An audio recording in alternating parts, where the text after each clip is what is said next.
ഒരിക്കൽ പൂതന ഭൂമിയിലുള്ളവരുടെ ശല്യം സഹിക്കവയ്യാതെ ചൊവ്വയിൽ പോയി ചിൽ ചെയ്യുകയായിരുന്നു. ആഹ്ലാദത്തിൽ അവർ പാട്ടും പാടി തുള്ളുകയായിരുന്നു. അപ്പോഴാണ് ഒരു ഏലിയൻ അവിടെ പ്രത്യക്ഷപ്പെട്ടത്. ഏലിയനെ കണ്ടതും ആവേശഭരിതയായി പൂതന പറഞ്ഞു, ഞാനാണ് പൂതന. ഏലിയൻ കുട്ടിയുടെ പേരെന്താ?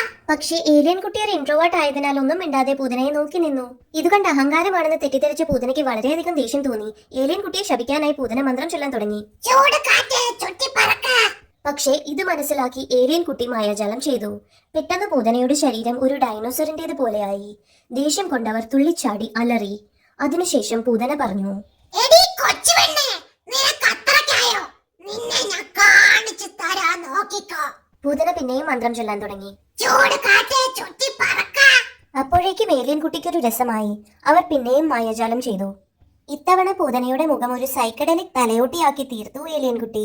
ഇതിനുശേഷം സന്തോഷത്തിൽ നൃത്തം ചെയ്തു അവൾ. അവൾ ഏലിയൻ ഭാഷയിൽ പാട്ടുപാടി. ഇത് കണ്ട് അഹംഭാവം മാറ്റി സങ്കടത്തിൽ ഏങ്ങി ഏങ്ങി കരഞ്ഞു പൂതന. അയ്യോ, എന്നോട് ക്ഷമിക്ക് ഏലിയൻ കുട്ടി. എന്നെ തിരിച്ചാക്ക്. കരഞ്ഞുകൊണ്ട് പൂതന പറഞ്ഞു. ഇത് കണ്ട് ഏലിയൻ കുട്ടിക്ക് അലിവ് തോന്നി പൂതനയെ പഴയ രൂപത്തിലാക്കി.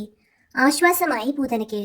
പിന്നെ ഇത് കണ്ട് പൂതന സന്തോഷത്തിൽ ഏലിയൻ കുട്ടിയെ കെട്ടിപ്പിടിച്ച് ഉമ്മ കൊടുത്ത് കുണുങ്ങി.